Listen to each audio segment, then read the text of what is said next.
Hello friends, welcome to crazy G के trick. तो दोस्तों, आज की वीडियो लेक्चर में हम इंडियन ज्योग्राफी का एक बहुत ही महत्वपूर्ण टॉपिक भारत का सामान्य परिचय या फिर जनरल इंट्रोडक्शन ऑफ इंडिया को डिस्कस करेंगे।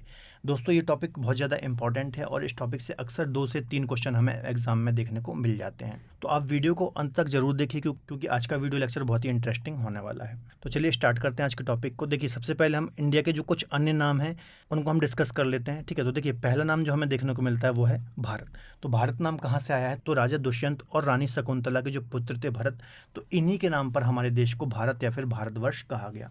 देखिए, हस्तिनापुर के राजा थे राजा दुष्यंत। ठीक है, पुराणों और महाभारत में इसका जिक्र आपको देखने को मिलता है। तो इन्हीं के जो पुत्र थे राजा भरत, ऐसा माना जाता है कि डेमोक्रेसी या फिर लोकतंत्र की जो शुरुआत हुई वो राजा भरत के टाइम से ही हुई है। क्यों हुई है? और राजा भरत थे और इनके जो पुत्र थे, ठीक है, तो राजा भरत के पुत्र बहुत ज़्यादा योग्य नहीं थे, तो इन्होंने किसी अन्य को अपना उत्तराधिकारी बनाया था। तो ऐसा माना जाता है कि जो डेमोक्रेसी की स्टार्टिंग हुई वो राजा भरत के टाइम पीरियड से ही हुई। तो राजा भरत के नाम पर ही हमारे देश का नाम भारत पड़ा है। इसके अलावा एक नाम हमें देखने को मिलता है इंडिया। तो इंडिया नाम कहाँ से आया है? तो यूनानियों के द्वारा इंडिया नाम हमें दिया गया है ना। आप देखते होंगे भूमध्य सागर में एक देश है जिसका पहले नाम यूनान था, वर्तमान में हम ग्रीस नाम से जानते हैं। ठीक है, तो इनके द्वारा ही हमारे देश का नाम इंडिया पड़ा है। देखिए, प्राचीन काल से ही यूनान से हमारे संबंध रहे हैं, हड़प्पा कालीन सभ्यता से। ठीक है, तो ये नाम आया कैसे, थोड़ा हम इसको समझ लेते हैं। देखिए, थोड़ा पहले आप इंडिया के मैप को समझिए। यदि आप यहाँ पर देखेंगे, भारत के दक्षिण में देखेंगे, तो ये तीनों ओर से जो भारत का प्रायद्वीपीय वाला हिस्सा है, ये तीनों ओर से जल से घिरा हुआ है। यहाँ पर आपको अरब सागर देखने को मिल जाएगा, पूर्व की ओर यहाँ पर आपको बंगाल की खाड़ी देखने को मिल जाएगी, और दक्षिण में यहाँ पर हिंद महासागर है। तो यहाँ आप गुजरात से यहाँ पर पश्चिम बंगाल तक, तो ये पूरा जल से घिरा हुआ क्षेत्र है। इसके अलावा उत्तर में आप यहाँ पर देखेंगे तो हिमालय है ना, ये पूरा हिमालय रेंज से घिरा हुआ है। तो जो प्राचीन समय में भारत यदि किसी को आना हो तो सिर्फ एक ही रूट होता था, ये वाला रूट जो वर्तमान में पाकिस्तान आप देखते हैं। ठीक है, तो यहाँ से ही लोग भारत आते थे। और यहाँ पर एक नदी है जिसका नाम है इंडस या फिर सिंधु, है ना, ये वाली जो नदी बता रहा हूँ। तो प्राचीन समय में कोई भी जब भारत आता था तो उसे ये सिंधु नदी क्रॉस करनी होती थी इंडिया में एंटर करने के लिए। तो जो सिंधु या फिर इंडस नदी है, ये हमारी पहचान होती थी प्राचीन समय से। तो लोग हमें इसी प्रकार से जानते थे कि जो सिंधु नदी के किनारे एक देश है। ठीक है, तो जो इंडिया नाम है तो इसी इंडस नदी के चलते आया है, जो कि यूनानियों के द्वारा दिया गया है। तो इंडस से ही इंडिया नाम बना है। इसके अलावा एक नाम हमें हिंदुस्तान देखने को मिलता है। तो हिंदुस्तान नाम भी हमारा इसी सिंधु नदी के चलते आया है। देखिए, इसका नाम क्या है? सिंधु। और जो हिंदुस्तान नाम दिया गया है, ये किसके द्वारा दिया गया है? ईरानियों के द्वारा। ईरान आपको पता होगा, पाकिस्तान के बगल में अफगानिस्तान देश है और अफगानिस्तान के बगल में एक देश है जिसका नाम है ईरान, है ना। ईरान को पहले हम बोलते थे फारस या फिर पर्शिया। अब देखिए, जो पर्शियन लोग होते हैं या फिर जो ईरानी लोग होते हैं, ये सा नहीं बोल पाते, ये सा प्रोनाउंस नहीं कर पाते, तो इस सा को बोलते हैं हा। तो ठीक इसी सिंधु से बन गया है हिंदू। तो इन्होंने इसी सिंधु को हिंदू कह के बुलाया, तो इसी सिंधु से हिंदू बन गया और इस देश का नाम हिंदुस्तान पड़ गया। तो आपको याद रखना है, हिंदुस्तान नाम ईरानियों के द्वारा दिया गया है या फिर पर्शियन लोगों के द्वारा दिया गया है और इसी सिंधु नदी के चलते ये नाम पड़ा है। इसके अलावा एक नाम आर्यवर्त हमें देखने को मिलता है। तो आर्यों का निवास स्थान, आपने हिस्ट्री पढ़ी होगी वैदिक सभ्यता में, जो आर्यों का निवास स्थान था, यहाँ सिंधु नदी के किनारे यहीं पर बसे थे वो, जहाँ पर आर्य लोग बसे थे उसको ही आर्यवर्त कहा जाता है। इसके अलावा एक जम्बूद्वीप नाम है। तो प्राचीन ग्रंथों में हमें एक और नाम देखने को मिलता है, जम्बूद्वीप, है ना। देखिए, प्राचीन ग्रंथों में 7 द्वीप बताए गए हैं, उसी में से एक द्वीप था जम्बूद्वीप जिसमें भारत स्थित था। तो ये कुछ नाम है, आपको याद रखना है किसके द्वारा दिए गए हैं और इन नामों का ओरिजिन कहाँ से हुआ है। इसके अलावा हम भारतीय संविधान की बात करें तो हमारे संविधान में हमें 2 नाम देखने को मिलते हैं मुख्यतः ऑफिशियल तौर पर, एक इंडिया है और एक भारत है ना। आप संविधान जब पढ़ेंगे या फिर प्रस्तावना भी पढ़ेंगे, we the people of India या फिर हम भारत के लोग, तो इसमें हमें 2 नाम देखने को मिलते हैं। इसके अलावा कभी आपसे कोई क्वेश्चन पूछ ले कि इन दोनों में भी सबसे महत्वपूर्ण नाम क्या है, तो आपको आंसर करना है इंडिया नाम का महत्व ज़्यादा है। उसका रीज़न ये है कि विश्व लेवल पर या फिर विश्व स्तर पर जो हमें लोग जानते हैं वो इंडिया नाम से ही जानते हैं। इसके अलावा जब हमारे भारत का संविधान बन रहा था तो जो हमारे संविधान के निर्माण करता थे उनके बीच भी ये बहस का मुद्दा था कि पहले हम इंडिया नाम को रखें या फिर भारत को रखें। तो उन्होंने इंडिया को सिलेक्ट किया, है ना, चूँकि हमारा पहले कॉन्स्टिट्यूशन इंग्लिश में लिखा गया था, तो पहले उन्होंने इंडिया नाम को प्रेफरेंस दी। चलिए, तो ये दोनों नाम भी, सारे नाम आपको याद रखना है। चलिए आगे डिस्कस करते हैं। अब हम भारत के जो कुछ केंद्र शासित प्रदेश हैं उनको डिस्कस कर लेते हैं। तो देखिए, हमारे भारत में 28 राज्य और 8 केंद्र शासित प्रदेश या फिर यूटी यूनियन टेरिटरीज़ हैं, आपको पता ही होगा। तो यहाँ पर हम 28 राज्यों को डिस्कस तो नहीं करेंगे, यहाँ पर 8 यूनियन टेरिटरी को डिस्कस करेंगे क्योंकि अभी कुछ 2-3 साल पहले ही काफ़ी ज़्यादा बदलाव हुए हैं। तो देखिए, सबसे पहला तो दिल्ली है जो कि हमारी राजधानी है ना, एक ये यूनियन टेरिटरी भी है। इसके अलावा हमारे देश की राजधानी भी है, आपको पता ही होगा। इसकी लोकेशन कहाँ पर है? तो यहाँ पर आप देखेंगे उत्तर प्रदेश है और यहाँ पर ये हरियाणा राज्य, इसके बीच में यहाँ पर दिल्ली आपको देखने को मिल जाता है ना। तो आपको याद भी रखना कि जो दिल्ली की बाउंड्री किस किस से लगती है, तो उत्तर प्रदेश और हरियाणा से लगती है।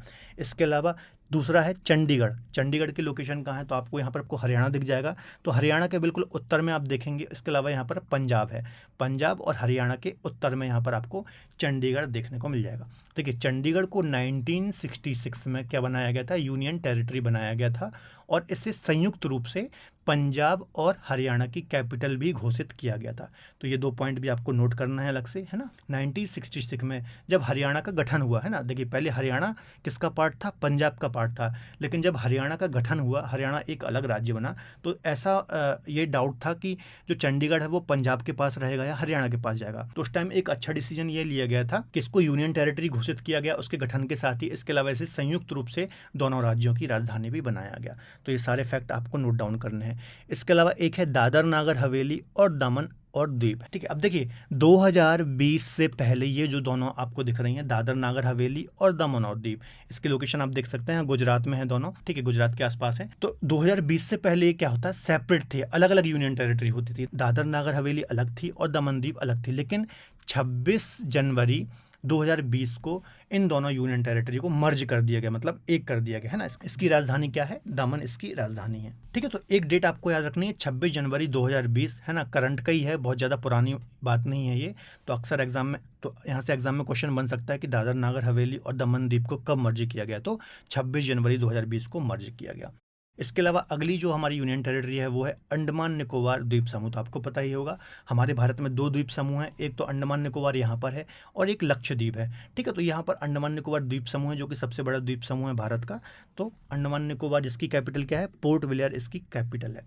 अगली यूनियन टेरिटरी है लक्षद्वीप जिसकी कैपिटल सिलवासा है। तो यहाँ पर लक्षद्वीप आपको देखने को मिल जाएगा जो कि प्रवाल द्वीप समूह है, तो इसकी कैपिटल सिलवासा है। अगली यूनियन टेरिटरी है जम्मू और कश्मीर। आपको पता होगा पहले ये राज्य था, लेकिन 2019 में इसको यूनियन टेरिटरी घोषित किया गया था। देखिए 5 अगस्त 2019 को इसको घोषित किया गया था, लेकिन प्रभावी कब से हुआ था, तो जो हमारे सरदार पटेल हैं उनकी जयंती 31 अक्टूबर को मनाते हैं, तो उसी दिन इसको प्रभावी किया गया था, ठीक है। तो जम्मू कश्मीर और लद्दाख 2 यूनियन टेरिटरी बनाई गई थी और 31 अक्टूबर 2019 मेन डेट आपको ये याद रखनी है, 31 अक्टूबर 2019, है ना। ये सरदार पटेल की जयंती भी इस दिन मनाते हैं अपन। इसके अलावा एक है लद्दाख, तो ये भी 31 अक्टूबर 2019 से प्रभावी हुआ था, लेकिन 5 अगस्त 2019 को इसको घोषित किया गया था। और अगली और लास्ट जो यूनियन टेरिटरी है वो है पुदुचेरी या फिर पांडिचेरी। ये कहाँ पर है, आपको यहाँ पर तमिलनाडु वाले रीजन में देखने को मिल जाएगी। इसमें देखिए कौन कौन से क्षेत्र आते हैं, एक माहे आता है जो कि केरल के अंतर्गत है, एक कराईकल आता है, ये तमिलनाडु में आता है, और एक है यनम, ये आंध्र प्रदेश में आता है। तो जो पांडिचेरी केंद्र शासित प्रदेश हैं, जो इसके ज़िले हैं वो अलग अलग राज्यों में हैं, जैसे माहे केरल में है, इसके अलावा यनम आंध्र प्रदेश में है, और कराईकल तमिलनाडु में है, और पांडिचेरी भी तमिलनाडु में है, ठीक है। तो आपको याद रखना है इसके जो ज़िले हैं ये किस किस क्षेत्र में आते हैं, किस किस राज्य में आते हैं, यहाँ से भी कई बार एग्जाम में क्वेश्चन पूछ लिया जाता है। जो माही है सबसे छोटा जिला भी है पूरे भारत का, तो ये पॉइंट भी आपको याद रखना है, और ये टोटल 4 जिले हैं पांडिचेरी के। तो ये सारे फैक्ट जो मैंने आपको बताए केंद्र शासित प्रदेश के संबंध में, खासतौर पर जम्मू कश्मीर और लद्दाख का, और ये दादर नागर हवेली का, ठीक है। तो ये कुछ करंट के हैं, तो आपको थोड़ा दिमाग में रखने हैं। चलिए आगे डिस्कस करते हैं। अब हम भारत की अवस्थिति समझ लेते हैं कि भारत आखिर अवस्थित कहाँ है। तो देखिए भारत उत्तर पूर्वी गोलार्ध में स्थित है, या फिर नदन ईस्टर्न हेमिस्फीयर पर स्थित है ना। अब ये क्या है, थोड़ा हम मैप में समझते हैं। देखिए ये 0 डिग्री आपको दिख रही होगी, ये 0 डिग्री लाइन है, इसको हम भूमध्य रेखा या फिर इक्वेटर बोलते हैं। अब देखिए इसके जो उत्तर में यदि आप देखेंगे तो उसको हम बोलेंगे उत्तरी गोलार्ध, और दक्षिण में इसको बोलेंगे हम दक्षिणी गोलार्ध, ठीक है। तो भारत उत्तरी गोलार्ध में स्थित है। भारत कहाँ है, ये है, तो उत्तरी गोलार्ध में स्थित है। इसके अलावा पूर्वी कहाँ से आया, तो यहाँ पर आप देखेंगे 0 डिग्री लाइन है, ये 0 डिग्री लाइन है, तो ये पूर्वी गोलार्ध हो गया, और ये पश्चिमी गोलार्ध हो गया। तो इस प्रकार से जो भारत की लोकेशन आई, उत्तर पूर्वी गोलार्ध में भारत की स्थिति है, ठीक है। देख सकते हैं ये उत्तर पूर्वी गोलार्ध है। इसके अलावा भारत एशिया महाद्वीप के दक्षिण एशिया में स्थित है, तथा भारत भारतीय उपमहाद्वीप का भाग है, या फिर इंडियन सब कॉन्टिनेंट का पार्ट है। अब देखिए ये पूरा जो आप येलो कलर से देख रहे हैं, ये मैं यहाँ पर ड्रॉ कर रहा हूँ, ठीक है, ये पूरा एशिया है ना, एशिया। अब एशिया में भी जो ये वाला पार्ट है ये क्या है, दक्षिण एशिया आता है। तो जो भारत है वो दक्षिण एशिया का पार्ट है। इसके अलावा भारतीय उपमहाद्वीप का पार्ट है। भारतीय उपमहाद्वीप या फिर इंग्लिश में बोलते हैं इंडियन सब कॉन्टिनेंट। भारतीय उपमहाद्वीप क्या है, देखिए भारत के अलावा अभी हम इसको डिस्कस करेंगे। कुछ भारत के जो पड़ोसी देश हैं कौन कौन से हैं वो अभी मैं आपको बताऊंगा। तो ये इंडियन प्लेट में स्थित है। आपको पता होगा, आपने प्लेट टेक्टोनिक थ्योरी यदि पढ़ी है तो भारत और भारत के अलावा इसके कुछ पड़ोसी देश हैं जो कि इंडियन प्लेट में स्थित हैं, वो भारतीय सब कॉन्टिनेंट या फिर भारतीय उपमहाद्वीप के अंतर्गत आते हैं। कौन कौन से हैं, देखिए इंडिया, पाकिस्तान, नेपाल, भूटान, बांग्लादेश, श्रीलंका, मालदीव, है ना। तो ये जो देश हैं ये भारतीय उपमहाद्वीप या फिर इंडियन सब कॉन्टिनेंट के अंतर्गत आते हैं। एक बार मैप में देख लेते हैं। पाकिस्तान है, नेपाल है, भूटान है, बांग्लादेश है, श्रीलंका है और मालदीव है। ठीक है, तो ये देश इंडियन प्लेट में स्थित हैं। इसके अलावा देखेंगे तो देखिए यहाँ पर पूरा हिमालय है, यहाँ पर हिंदू कुश पर्वत श्रृंखला है। तो ये जो पूरा हमारा रीजन है इंडियन प्लेट का, कहीं ना कहीं देखें तो पूरा सेपरेट होता है पूरे, आप देखेंगे एशिया कॉन्टिनेंट से या फिर महाद्वीप के अंदर एक छोटा महाद्वीप बनता है ना, जो कि एक अलग प्लेट में स्थित है। इसलिए इसे भारतीय उपमहाद्वीप या फिर इंडियन सब कॉन्टिनेंट भी कहा जाता है। देखिए भारतीय उपमहाद्वीप दक्षिण एशिया में स्थित एक भौगोलिक क्षेत्र है। यह भारतीय प्लेट पर स्थित है जो कि हिमालय से हिंद महासागर में दक्षिण की ओर प्रक्षेपित है। ठीक है, तो ये चीज़ वही है जो अभी मैंने आपको बताई। चलिए आगे डिस्कस करते हैं। अब इसका हम आकार और विस्तार समझ लेते हैं। तो देखिए भारत का क्षेत्रफल कितना है, तो 32,87,263 वर्ग किलोमीटर इसका एरिया है भारत का, है ना। तो ये आपको याद रखना है, कई बार एग्जाम में यहाँ से पूछा जाता है। इसके अलावा ये क्षेत्रफल कितना है, तो ये विश्व के क्षेत्रफल का 2.43% है, अर्थात ये पूरा विश्व है और इसमें ये हमारा भारत है। तो ये पूरा विश्व यदि 100% है, जो हमारा भारत का कितना है, तो हम इसमें हमारा भारत कितना है 2.43% है। ठीक है, तो पूरे विश्व का 2.43% हमारा भारत का क्षेत्रफल है। इसके अलावा जनसंख्या कितनी है, तो 17.5% है। विश्व की जनसंख्या 100% है, तो इसमें से 17.5% कॉन्ट्रीब्यूशन किसका है, इंडिया का है। तो एक समस्या की बात है भारत के लिए कि इतना बड़ा जनसंख्या का प्रतिनिधित्व हम करते हैं। ठीक है, तो 2.43% एरिया है और 17.5% जनसंख्या हमारे पास है पूरे विश्व की। आगे डिस्कस करते हैं। तो देखिए भारत क्षेत्रफल के अनुसार विश्व में 7वें स्थान पर आता है ना, 7th पोजीशन है हमारी अकॉर्डिंग टू एरिया, है ना। क्षेत्रफल या फिर इसको हम बोलेंगे एरिया के अकॉर्डिंग हम 7वें नंबर पर आते हैं। अभी हम सारे देश डिस्कस करेंगे जो कि हमसे ऊपर हैं।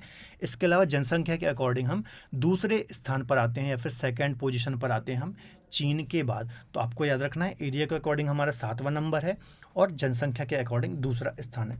लेकिन यूएन या फिर संयुक्त राष्ट्र की एक रिपोर्ट के अकॉर्डिंग 2027 तक भारत की आबादी चीन से ज़्यादा हो जाएगी। तो चीन को भी हम क्रॉस कर देंगे 2027 तक। करीब 5 साल में हम चाइना की जो पॉपुलेशन है ना, देखिए अभी इंडिया की करीब 138 करोड़ है और चाइना की भी 140-41 करोड़ पॉपुलेशन है। तो इसको हम लगभग 4 साल में क्रॉस कर देंगे। तो ये यूएन की एक रिपोर्ट है, तो ये काफ़ी समस्या वाली बात भी है। चलिए अब हम थोड़ा वर्ल्ड मैप में इन देशों को देख लेते हैं। देखिए पहले नंबर पर रूस आता है, तो देखिए यहाँ पर मैप में देखिए ये रशिया है सबसे बड़ा एरिया के अकॉर्डिंग। 2nd नंबर पर आता है कनाडा, तो यहाँ पर आप देखेंगे उत्तर अमेरिका कॉन्टिनेंट में या फिर नॉर्थ अमेरिका कॉन्टिनेंट में यहाँ पर आपको कनाडा मिल जाएगा। 3rd पे आता है अमेरिका, तो इसी के नीचे जस्ट आपको यूएसए या फिर अमेरिका मिल जाएगा। 4th नंबर पर आता है चाइना, तो भारत के ऊपर जस्ट यहाँ पर चीन मिल जाएगा आपको। 5th नंबर पर आता है ब्राज़ील, तो यहाँ पर दक्षिण अमेरिका कॉन्टिनेंट में ब्राज़ील मिल जाएगा। 6th नंबर पर आता है ऑस्ट्रेलिया, तो यहाँ पर आपको ऑस्ट्रेलिया मिल जाएगा एशिया के जस्ट नीचे। 7th नंबर पर आता है हमारा भारत, तो भारत की लोकेशन तो आपको पता ही होगी। इसके अलावा 8वें नंबर पर अर्जेंटीना आता है, तो ये भी दक्षिण अमेरिका कॉन्टिनेंट में है। तो ये विश्व के 8 बड़े देश एरिया के अकॉर्डिंग आपको याद रखना है। अब देखिए बच्चों, कई जगह क्या होता है 3rd नंबर पर यहाँ पर चीन मिलता है ना, और कहीं पर अमेरिका 3rd पे मिलता है। तो यहाँ से बच्चों को भी बहुत ज़्यादा कन्फ्यूज़न होता है। तो देखिए अकॉर्डिंग टू NCERT और अकॉर्डिंग टू यूएन का डेटा, तो इसके अकॉर्डिंग अमेरिका जो है वो 3rd नंबर पर आता है। लेकिन क्या होता है कई जगह आपको चीन भी लिखा मिलता है, और हो सकता है कि कई बार आपको एग्जाम में भी क्वेश्चन मिले तो उस पर 3rd नंबर में चीन वाला ऑप्शन हो, अमेरिका वाला ऑप्शन ही ना हो, तो उस टाइम पे आपको चीन को 3rd पर रखना है। लेकिन डिपेंड करता है आपके ऑप्शन में क्या है, और कभी दोनों यदि ऑप्शन में तो आपको पहले अमेरिका को प्रेफरेंस देनी है, क्योंकि NCERT के अकॉर्डिंग और यूएन का जो डेटा उसने दिया है उसके अकॉर्डिंग अमेरिका 3rd नंबर पर आता है और चौथे पे पे चीन आता है। तो आपको कंफ्यूज नहीं होना है। अभी मैंने एक 100 क्वेश्चन की MCQ सीरीज़ भी डाली थी, तो उसमें भी बच्चे बहुत कंफ्यूज हो रहे थे। तो आपको कंफ्यूज नहीं होना है। एग्जाम में ऑप्शन में क्या पूछा गया है उसके अकॉर्डिंग आपको स्मार्ट तरीके से क्वेश्चन को डील करना है, ठीक है। इसके अलावा जनसंख्या के अनुसार चलिए बात कर ले। तो देखिए, पहले पर चीन आता है, आपको पता ही होगा। सेकंड नंबर पर भारत आता है, थर्ड पे अमेरिका आता है, फोर्थ नंबर पर इंडोनेशिया आता है। तो इंडोनेशिया जस्ट भारत के नीचे आपको यहाँ पर देखने को मिल जाएगा। पाँचवें नंबर पर पाकिस्तान आता है, भारत का पड़ोसी ही है। और छठवें नंबर पर ब्राज़ील आता है। अब यहाँ पर भी कहीं कहीं आपको ब्राज़ील मिलता है पाँचवें नंबर पर, छठवें पर पाकिस्तान मिलता है। तो जनसंख्या तो ऐसी है कि अपडेट होती रहती है। तो अभी वर्तमान में पाकिस्तान की जनसंख्या ब्राज़ील से ज़्यादा है, तो पाँचवें नंबर पर पाकिस्तान रहेगा। तो कोई भी डाउट आपको नहीं रखना है, जो मैं यहाँ पर डेटा दे रहा हूँ बिल्कुल ऑथेंटिक है, ठीक है। चलिए आगे डिस्कस करते हैं। देखिए, आगे डिस्कस करने से पहले मैं आपको अपडेट दे दूँ। क्रेजी जी के ट्रिक आपके लिए ला रहा है लाइव क्लासेस का प्रोग्राम। इसके लिए हमने एक रूट एप्लीकेशन को लॉन्च किया है। तो अभी आप प्ले स्टोर पर जा कर के रूट एप्लीकेशन को डाउनलोड कर सकते हैं। इसके अलावा आपको लिंक डिस्क्रिप्शन में भी मिल जाएगी। देखिए दोस्तों, यहाँ पर क्या होगा, अलग अलग एक्सपर्ट फैकल्टी के द्वारा सब्जेक्ट वाइज कोर्स लॉन्च हो रहे हैं। और यहाँ पर मैं 1 जून से यहाँ पर ज्योग्राफी पढ़ा रहा हूँ, या फिर इंडियन ज्योग्राफी अभी मैं यहाँ पर स्टार्ट कर रहा हूँ। तो यहाँ पर हमने लिमिटेड सीट रखी है, तो अभी जाकर आप अपनी सीट को बुक कर सकते हैं। बहुत ही अच्छी तरीके से हम यहाँ पर डिटेल में इंडियन ज्योग्राफी पढ़ने वाले हैं, तो अभी जाकर आप अपनी सीट बुक कर सकते हैं। इसके अलावा रूट एप्लीकेशन पर आपको यहाँ पर जब आप ओपन करेंगे तो 3 डॉट देखने को मिल जाएंगे। यहाँ पर जब आप स्टडी मटेरियल में जाएंगे तो आपको डेली करंट अफेयर का वीडियो बिल्कुल फ्री में अवेलेबल हो जाएगा। इसके अलावा इसकी PDF भी आपको फ्री में मिल जाएगी। इसके अलावा फ्री टेस्ट वाले ऑप्शन में आपको ये डेली करंट अफेयर क्विज के फॉर्म में टेस्ट के रूप में देने को मिल जाएगा। तो अभी आप रूट एप्लीकेशन को डाउनलोड जरूर कीजिए और विजिट जरूर कीजिए। लिंक आपको डिस्क्रिप्शन बॉक्स में दी हुई है। तो चलिए आगे डिस्कस करते हैं। चलिए अब हम भारत के महत्वपूर्ण बिंदु जो जैसे उत्तरी पॉइंट, दक्षिणी पॉइंट, पूर्वी पॉइंट, पश्चिमी पॉइंट, इनको डिस्कस कर लेते हैं। इसके अलावा इसका विस्तार भी देख लेते हैं। तो देखिए, जो भारत का विस्तार है वो 8 डिग्री 4 मिनट से 37 डिग्री 6 मिनट उत्तरी अक्षांश, जिसे हम नॉर्थ लैटिट्यूड बोलते हैं। इसके अलावा 68 डिग्री 7 मिनट से 97 डिग्री 25 मिनट पूर्वी देशांतर या फिर ईस्टर्न लॉन्गिट्यूड के बीच है ना। अब देखिए ये क्या है, थोड़ा हम डिस्कस कर लेते हैं। आपको पता होगा ग्लोब पर अक्षांश और देशांतर रेखाएं खींची जाती है ना। ये ग्लोब है जैसे, तो इस प्रकार से जो रेखाएं होती हैं उन्हें अक्षांश रेखाएं बोलते हैं, और इस प्रकार से जो रेखाएं होती हैं उनको हम देशांतर रेखाएं बोलते हैं। तो इस हिसाब से जो भारत का विस्तार है, ठीक है, तो ये जो भारत का सबसे दक्षिणी पॉइंट है कन्याकुमारी, ये है 8 डिग्री 4 मिनट, और जो भारत का सबसे उत्तरी पॉइंट है ये है 37 डिग्री 6 मिनट, ठीक है। तो इस हिसाब से इसका अक्षांशीय विस्तार होता है 8 डिग्री 4 मिनट से 37 डिग्री 6 मिनट। और इसका जो देशांतरीय विस्तार है वो 68 डिग्री 7 मिनट से यहाँ पर पूर्व में अरुणाचल प्रदेश में 97 डिग्री 25 सेकंड तक विस्तृत है, ठीक है। तो ये अक्षांशीय और देशांतरीय विस्तार है, आपको ऐसे ही याद रखना है। 8 डिग्री 4 मिनट से 37 डिग्री 6 मिनट और 68 डिग्री 7 मिनट से 97 डिग्री 25 मिनट पूर्वी देशांतर, ठीक है। अक्षांश और देशांतर रेखाएं ये पूरा एक टॉपिक है, तो इसको अभी मैं यहाँ पर नहीं पढ़ा सकता हूँ क्योंकि बहुत डिटेल हो जाएगा, ठीक है। आपने पहले कभी ना कभी पढ़ा ही होगा ये टॉपिक, तो आपको पता ही होगा। इसके अलावा संपूर्ण जो इसका विस्तार है वो 6 डिग्री 4 मिनट से 37 डिग्री 6 मिनट के मध्य है। अब यहाँ पर आपको कन्फ्यूज़ नहीं होना है ना। यहाँ पर हमने 8 डिग्री 4 मिनट पढ़ा और यहाँ पर 6 डिग्री 4 मिनट है। तो यहाँ पर आप देखेंगे जो सबसे लास्ट पॉइंट है हमारा इंदिरा पॉइंट, जो हमारा सबसे दक्षिणी बिंदु है ना, जो कि ग्रेट निकोबार में यहाँ पर स्थित है, तो इसका जो मान है वो 6 डिग्री 4 मिनट है, ठीक है। तो कभी संपूर्ण विस्तार पूछ ले तो 6 डिग्री 4 मिनट से 37 डिग्री 6 मिनट, और ओवरऑल यदि मुख्य भूमि का पूछे तो 8 डिग्री 4 मिनट से 37 डिग्री 6 मिनट, है ना। अब वो ऑप्शन पर डिपेंड करेगा कि ऑप्शन में आपको क्या दिया है और क्वेश्चन में क्या पूछा है, तो आपको याद रखना है, कंफ्यूज नहीं होना है। इसके अलावा भारत का जो सबसे उत्तरी पॉइंट है या फिर नदर्न मोस्ट पॉइंट है वो इंदिरा कॉल है ना। तो यहाँ पर आपको इंदिरा कॉल देखने को मिल जाएगा जो कि लद्दाख में स्थित है।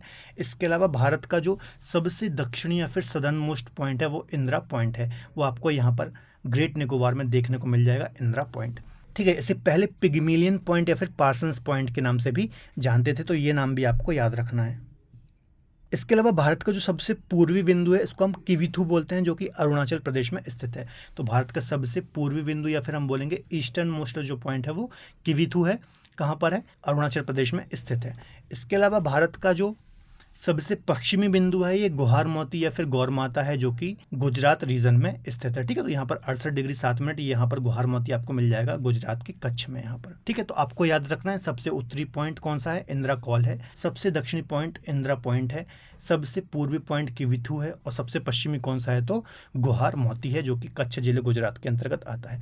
इसके अलावा मुख्य भूमि का सबसे दक्षिणी पॉइंट क्या है? तो कन्याकुमारी या फिर कैप कैमोरिन मुख्य भूमि का सबसे दक्षिणी बिंदु है। अब मुख्य भूमि क्या है, ये देखिए ये हमारा प्रायद्वीपीय भारत है, यहाँ पर पूरा ये 3 ओर से समुद्र से जो घिरा हुआ है ये, है ना। तो इसका जो यहाँ पर सबसे लास्ट वाला पॉइंट है, ये तमिलनाडु राज्य में कन्याकुमारी है। तो ये भारत का मुख्य भूमि का सबसे दक्षिणी पॉइंट है, जैसे हम 8 डिग्री 4 मिनट बोलते हैं, ठीक है। तो कभी एग्जाम में ऐसा क्वेश्चन आ जाए कि मुख्य भूमि का सबसे दक्षिणी पॉइंट क्या है, तो आप क्या टिक करेंगे, कन्याकुमारी।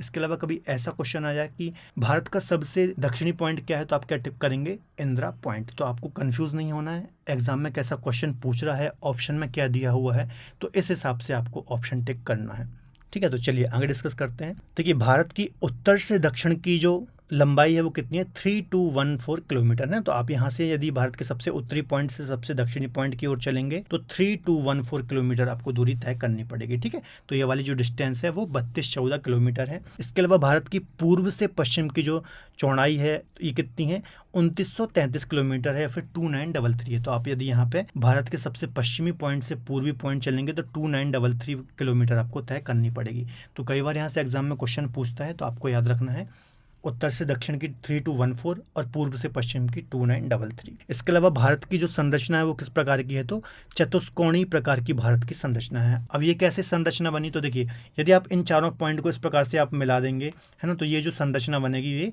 चतुष्कोणीय प्रकार की संरचना बनेगी, ठीक है। तो आपको याद रखना है भारत की संरचना कैसी है, चतुष्कोणीय संरचना है। इसके अलावा भारत के जो 5 राज्य हैं ये भू आवेष्टित हैं या फिर लैंड लॉक्ड हैं, जो किसी भी अंतर्राष्ट्रीय सीमा रेखा और तट रेखा को स्पर्श नहीं करते। अब देखिए भू आवेष्टित राज्य से मतलब क्या होता है, इसकी डेफिनेशन क्या होती है, ऐसे राज्य जो ना तो किसी अंतर्राष्ट्रीय सीमा से लगते हैं, इसके अलावा ना तो तटीय या फिर जलीय सीमा से लगते हैं, ऐसे राज्यों को हम भू आवेष्टित या फिर लैंड लॉक्ड स्टेट बोलते हैं। अब ऐसे कौन कौन से राज्य हैं, तो 5 राज्य हैं, हरियाणा, मध्य प्रदेश, झारखंड, छत्तीसगढ़ और तेलंगाना। देखिए मैप में देख लेते हैं, मध्य प्रदेश है, इसके अलावा यहाँ पर आपको हरियाणा मिल जाएगा, अभी मैंने आपको बताया था। हरियाणा के अलावा झारखंड मिल जाएगा, यहाँ पर आपको पड़ोसी ही है। इसके अलावा छत्तीसगढ़ है और तेलंगाना है, ठीक है। तो ये 5 राज्य ऐसे हैं जो कि भू आवेष्टित हैं या फिर लैंड लॉक्ड हैं, ठीक है। भू आवेष्टित राज्य की यहाँ पर डेफिनेशन दी है, ऐसे राज्य जिनकी सीमा ना तो जल से लगती है और ना किसी अन्य देश से लगती है, भू आवेष्टित राज्य कहलाते हैं, है ना। इसके अलावा देशों की बात की जाए तो सबसे बड़ा दुनिया में जो भू आवेष्टित देश है वो क्या है, कजाकिस्तान है, ठीक है, जो कि एशिया में ही स्थित है। चलिए दोस्तों आगे डिस्कस करते हैं। अब हम कर्क रेखा को डिस्कस कर लेते हैं। तो कर्क रेखा जैसे हम 23.5 डिग्री उत्तरी अक्षांश भी बोलते हैं, ये भारत के 8 राज्यों से होकर के गुजरती है। कौन कौन से 8 राज्य हैं, चलिए देख लेते हैं। तो देखिए गुजरात है, राजस्थान है, मध्य प्रदेश, छत्तीसगढ़, झारखंड, पश्चिम बंगाल, त्रिपुरा और मिजोरम। चलिए हम थोड़ा मैप में देख लेते हैं। गुजरात है, फिर राजस्थान से बहुत ही कम पार्ट होता है इसका पास, इसके अलावा थर्ड पे मध्य प्रदेश है, फिर छत्तीसगढ़ है, झारखंड है, पश्चिम बंगाल है और यहाँ पर त्रिपुरा है नॉर्थ ईस्ट का, और यहाँ पर मिजोरम है। तो नॉर्थ ईस्ट के 2 स्टेट हैं, त्रिपुरा और मिजोरम, ठीक है। तो ये आपको इसी फॉर्म में याद रखना है, गुजरात, राजस्थान, मध्य प्रदेश, छत्तीसगढ़, झारखंड, वेस्ट बंगाल, त्रिपुरा और मिजोरम। सबसे ज़्यादा ये मध्य प्रदेश से पास होती है और सबसे कम ये राजस्थान से पास होती है। तो ये 2 पॉइंट भी आपको याद रखने हैं। इसके अलावा भारत में कर्क रेखा की सर्वाधिक लंबाई मध्य प्रदेश में, तो अभी मैंने बताई दी, और सबसे कम राजस्थान से पास होती है, ठीक है। देखिए यहाँ कुछ मैंने फैक्ट कवर किए हैं। अक्षांश रेखाओं से किसी भी देश के जलवायु प्रदेशों का निर्धारण होता है और स्थिति का पता चलता है ना। देखिए अक्षांश रेखाएं क्यों खींची गई हैं, जो कि काल्पनिक रेखा हैं, इससे हम किसी भी देश के जलवायु प्रदेशों का पता करते हैं। जैसे भारत आप देखेंगे तो उष्ण कटिबंध में स्थित है और उपोष्ण कटिबंध में स्थित है। यह हमें कैसे पता चलता है, क्योंकि कर्क रेखा इसके बीचों बीच से होकर के गुजरती है ना। कर्क और मकर रेखा के बीच का क्षेत्र क्या कहलाता है, उष्ण कटिबंधीय क्षेत्र कहलाता है, और कर्क रेखा के ऊपर का क्या कहलाता है, उपोष्ण कटिबंधीय। तो ये हमें कैसे पता चला, ये अक्षांश रेखाओं से ही पता चला हमें ना। तो इससे हमें जलवायु प्रदेशों का पता चलता है, किस प्रदेश की जलवायु कैसी होगी, इसके अलावा स्थिति का भी पता चलता है ना। अभी हमने लोकेशन डिस्कस की थी भारत की, तो अक्षांश रेखाओं के थ्रू ही की थी। इसके अलावा कर्क रेखा उत्तरी अमेरिका, यूरोप और एशिया महाद्वीप से होकर के गुजरती है। तो ये भी पॉइंट आपको याद रखना है, कौन कौन से कॉन्टिनेंट से होकर के पास होती है, तो उत्तरी अमेरिका, यूरोप और एशिया। चलिए अब हम भारत की मानक समय रेखा को यहाँ पर डिस्कस कर लेते हैं, या फिर भारत की जो टाइम लाइन है उसको हम डिस्कस कर लेते हैं। देखिए भारत की मानक समय रेखा, जिसे हम 82.5 डिग्री पूर्वी देशांतर बोलते हैं, इससे निर्धारित की गई है। तो देखिए 82.5 डिग्री पूर्वी देशांतर है। आगे डिस्कस करते हैं। भारत का मानक समय इलाहाबाद के निकट मिर्ज़ापुर से लिया गया है, या फिर इसको यहाँ से डिसाइड किया गया है। तो देखिए उत्तर प्रदेश में आप देखेंगे यहाँ पर मिर्ज़ापुर है, तो यहाँ से ही हमारे भारत के टाइम को डिसाइड किया गया है ना। देखिए जो देशांतर रेखाएं होती हैं ये किस लिए होती हैं, इससे किसी भी देश के टाइम का पता चलता है ना। स्पेशली टाइम को मेजरमेंट करने के लिए देशांतर रेखाएं होती हैं, और स्थिति को बताने के लिए भी देशांतर रेखाओं को खींचा गया है। है जो कि काल्पनिक है। आगे डिस्कस करते हैं, भारत की मानक समय रेखा 5 राज्यों से होकर के गुजरती है। कौन कौन से 5 राज्य हैं? उत्तर प्रदेश है, मध्य प्रदेश है, छत्तीसगढ़ है, फिर इसी के नीचे आपको उड़ीसा देखने को मिल जाएगा और फिर आंध्र प्रदेश है ना। तो ये 5 राज्य हैं, उत्तर प्रदेश, मध्य प्रदेश, छत्तीसगढ़, उड़ीसा और आंध्र प्रदेश। तो ये 5 राज्य आपको याद होने चाहिए। इसके अलावा अंतर्राष्ट्रीय मानक समय रेखा 0 डिग्री देशांतर लंदन के ग्रीनविच नामक स्थान से होकर के गुजरती है। इसके अलावा जो अंतर्राष्ट्रीय मानक समय रेखा है जिससे पूरे विश्व का टाइम डिसाइड किया गया है, जिसे हम 0 डिग्री देशांतर बोलते हैं, ये कहाँ पर है? लंदन के ग्रीनविच नामक से यहाँ पर डिसाइड इसको किया गया है। 0 डिग्री देशांतर से लेकर 82.5 डिग्री पूर्वी देशांतर के मध्य 5.5 घंटे का अंतर है। तो आपको पता ही होगा, है ना। आप हम ऐसा बोलते हैं कि हम ब्रिटेन लंदन से 5.5 घंटे आगे हैं। मतलब लंदन में दिन का 12 बज रहा है तो हमारे यहाँ कितना बज रहा होगा? 5:30 बज रहा होगा। ठीक है। तो चूंकि उनकी जो लाइन है वो 0 डिग्री लाइन है और हमारी कितनी है? 82.5 डिग्री हमारी लाइन है। तो यदि आप इसको कैलकुलेट करके पूरा निकालेंगे, है ना, एक देशांतर रेखा में यहाँ पर 4 मिनट का समय होता है। तो इसको यदि आप पूरा कैलकुलेट करेंगे तो 5.5 घंटे निकल के आएगा। चूंकि अभी हमारा वो टॉपिक नहीं है अक्षांश देशांतर वाला, तो हम यहाँ पर डिटेल में डिस्कस नहीं करेंगे। चलिए आगे बात करते हैं। याद रखिएगा, देशांतर रेखाओं से किसी भी देश के समय और स्थिति का पता चलता है। तो ये चीज़ मैंने अभी आपको डिस्कस करा दी। ठीक है। तो आपको याद रखना है मानक समय रेखा के बारे में 2 पॉइंट। एक तो मिर्ज़ापुर से यहाँ पर टाइम डिसाइड किया गया और 5 राज्यों से होकर के ये रेखा गुजरती है। चलिए आगे हम बात करते हैं भारत की स्थलीय सीमा के बारे में। तो देखिए, भारत की स्थलीय सीमा की लंबाई कितनी है? 15,200 किलोमीटर है। स्थलीय सीमा से मतलब क्या है? देखिए, यहाँ पर गुजरात से यदि चलना स्टार्ट करेंगे और यहाँ तक आएंगे, त्रिपुरा मिजोरम तक आएंगे, तो ये पूरी जो स्थलीय सीमा ये अन्य किसी देश से टच होती है हमारी। यहाँ पर आपको पाकिस्तान मिल जाएगा, फिर यहाँ पर चीन मिल जाएगा, नेपाल मिल जाएगा, भूटान मिल जाएगा, म्यांमार मिल जाएगा, बांग्लादेश मिल जाएगा। तो ये वाली हमारी पूरी जो रेखा यहाँ पर मैंने आपको बताया है, जितने राज्य ये किससे घिरे हुए हैं, ये तो ये वाली जो हमारी सीमा है ये स्थलीय सीमा है, अर्थात ये लैंड एरिया से कवर होती है। तो इसकी जो लंबाई है ये कितनी है? 15,200 किलोमीटर है। भारत की स्थलीय सीमा पर 16 राज्य और 2 केंद्र शासित प्रदेश स्थित हैं। तो 16 कौन कौन से हैं? चलिए एक बार फटाक से हम मैप में देख लेते हैं। देखिए, गुजरात है, राजस्थान है, पंजाब है, हिमाचल प्रदेश है, उत्तराखंड है, फिर उत्तर प्रदेश है, बिहार है, यहाँ पर आपको वेस्ट बंगाल भी मिल जाएगा और सिक्किम मिल जाएगा, अरुणाचल प्रदेश है, असम है, नागालैंड है, मणिपुर है, मिजोरम है और यहाँ पर त्रिपुरा है और ये मेघालय भी स्थित है। ठीक है। इसके अलावा वेस्ट बंगाल मैंने आपको पहले ही बता दिया। तो इस प्रकार से ये 16 राज्य और 2 केंद्र शासित प्रदेश, यहाँ पर आपको जम्मू कश्मीर और लद्दाख मिल जाएंगे। ठीक है। तो आपको याद रखना है, भारत की स्थलीय सीमा पर 16 राज्य और 2 केंद्र शासित प्रदेश हैं और इसकी लंबाई 15,200 किलोमीटर है। ठीक है। तो ये सारे थे, एक बार फिर से बता देता हूँ। गुजरात, राजस्थान, पंजाब, हिमाचल प्रदेश, उत्तराखंड, उत्तर प्रदेश, बिहार, सिक्किम, पश्चिम बंगाल, अरुणाचल प्रदेश, नागालैंड, मणिपुर, मिजोरम, त्रिपुरा, मेघालय और असम। तो ये सारे राज्यों के नाम आपको याद होने चाहिए क्योंकि एग्जाम का स्तर काफ़ी ज़्यादा बढ़ रहा है, कहीं से भी एग्जाम में क्वेश्चन पूछ सकता है। केंद्र शासित प्रदेश कौन कौन से हैं? जम्मू कश्मीर, लद्दाख। तो ये चीज़ मैंने आपको डिस्कस करी दी।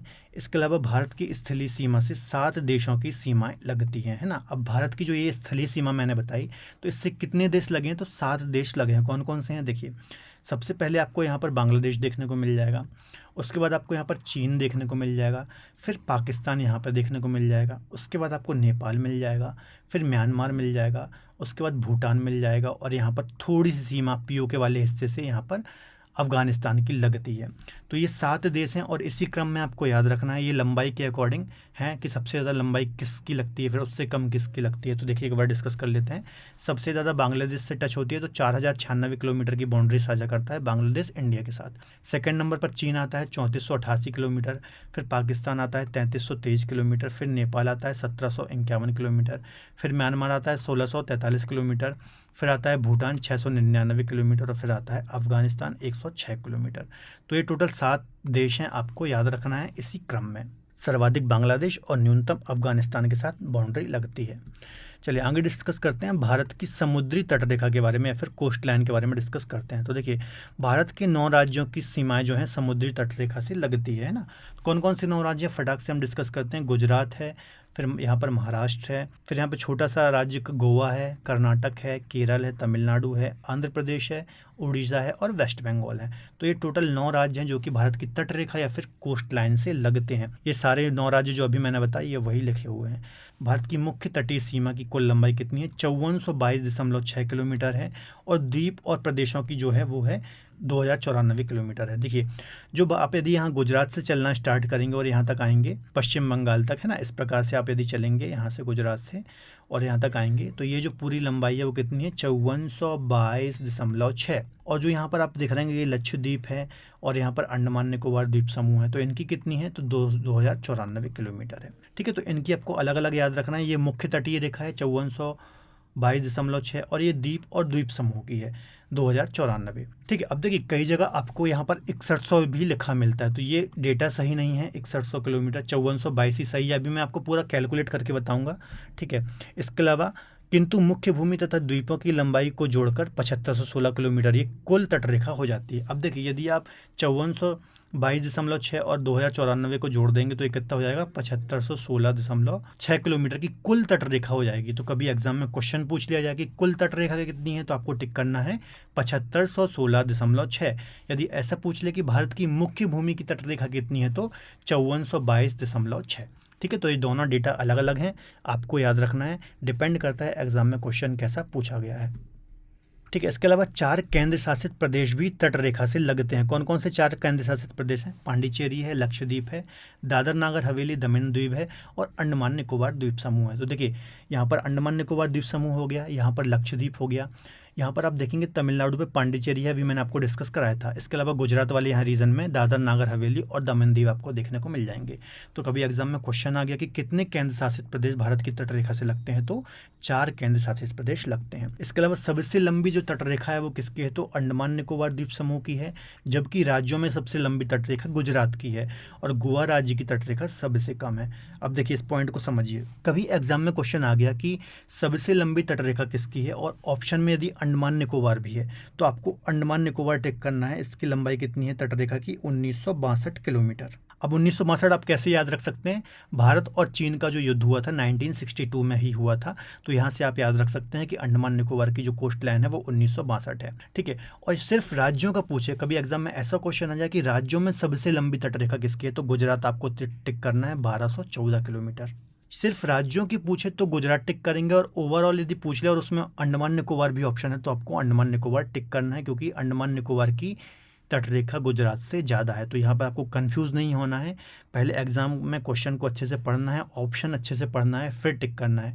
क्योंकि क्या होता है, आपसे एग्जाम में क्वेश्चन पूछेगा कि इनमें से किसकी तटरेखा सबसे लंबी है। ठीक है, और ए ऑप्शन में आपको दे देगा गुजरात, है ना, तो आप गुजरात टिक करके आ जाएंगे, बाकी का ऑप्शन ही नहीं पढ़ेंगे। जबकि सेकंड, थर्ड या फोर्थ नंबर पर अंडमान निकोबार भी होगा, है ना, तो यहाँ पर आपका आंसर गलत हो जाएगा, फिर आपका सिलेक्शन 1-2 नंबर से रुक जाता है। तो ऐसी गलतियाँ आपको एग्जाम में नहीं करनी है।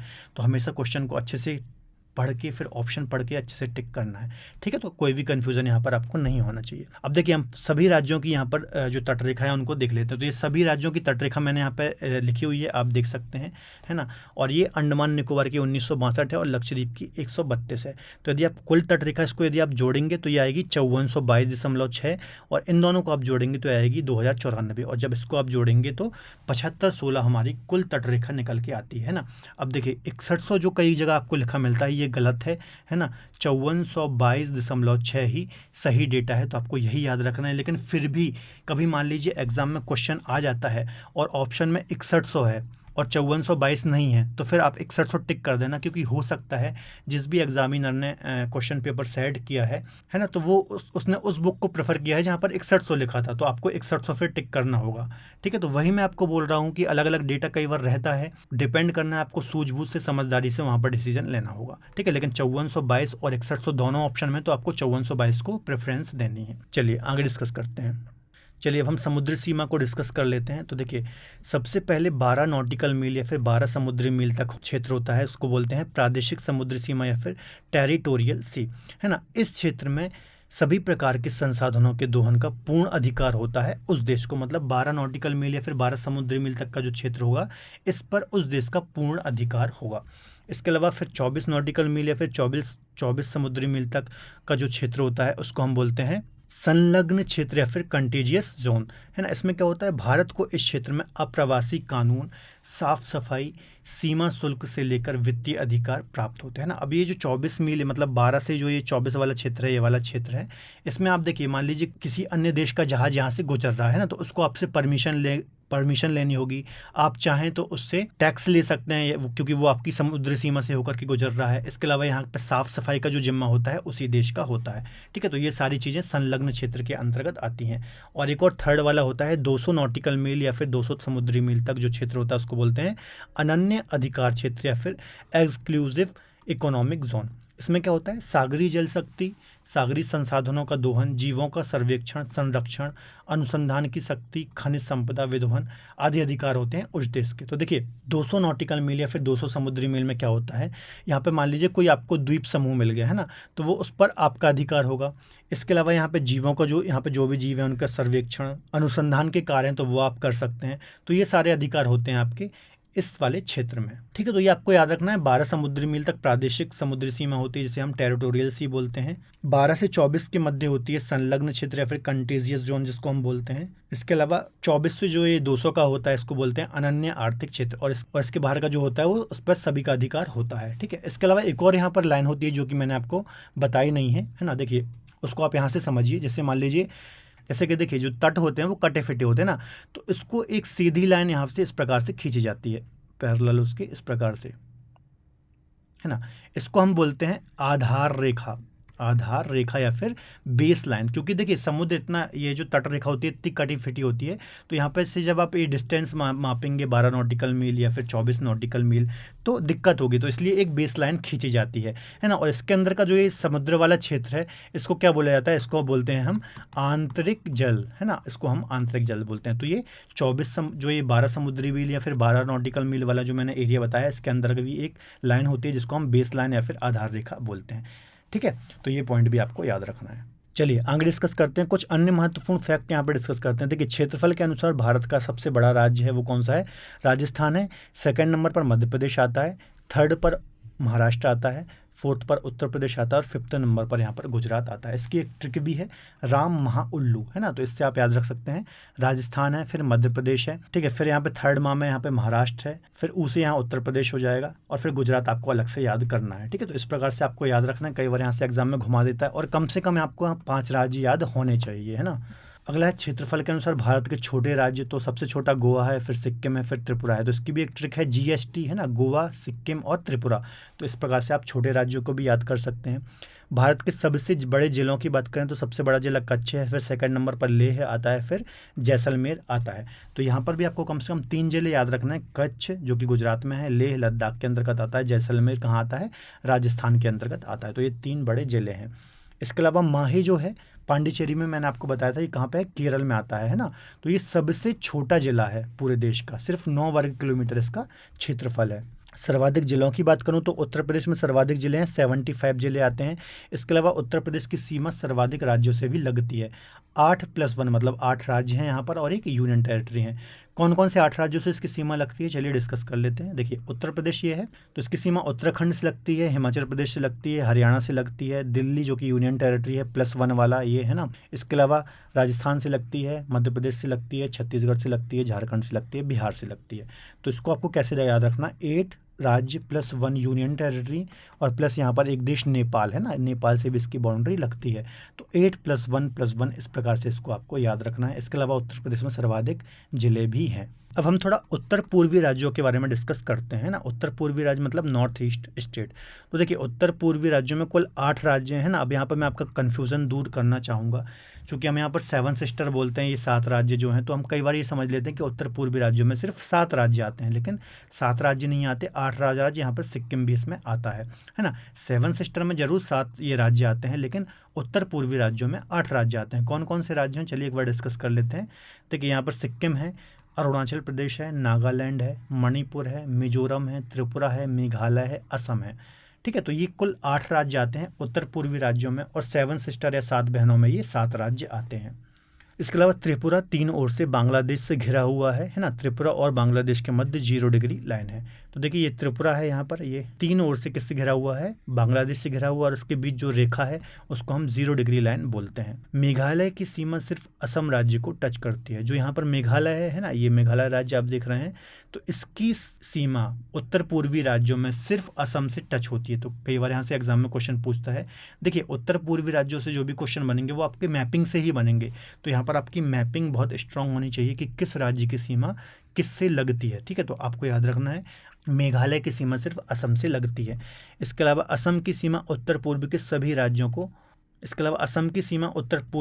राज्यों को छूती है। असम की सीमा सिक्किम से नहीं लगती है ना, पश्चिम बंगाल से लगती है। ठीक है, जो असम राज्य है ना, असम की सीमा जो 7 सिस्टर हैं इनमें सभी राज्यों से लगती है। देखिए, अरुणाचल प्रदेश से भी लग रही है, नागालैंड से भी लग रही है, मणिपुर से भी लग रही है, मिजोरम से भी लग रही है, त्रिपुरा से भी लग रही है और मेघालय से भी लग रही है। जो ये 7 सिस्टर हैं इनमें सभी से लग रही है, लेकिन जो सिक्किम है इससे नहीं लगती। तो आपको स्पेशली याद रखना है, असम की सीमा 7 सिस्टर में सबसे लगती है, लेकिन सिक्किम से नहीं लगती। इसके अलावा पश्चिम बंगाल से भी यहाँ पर इसकी सीमा लगती है।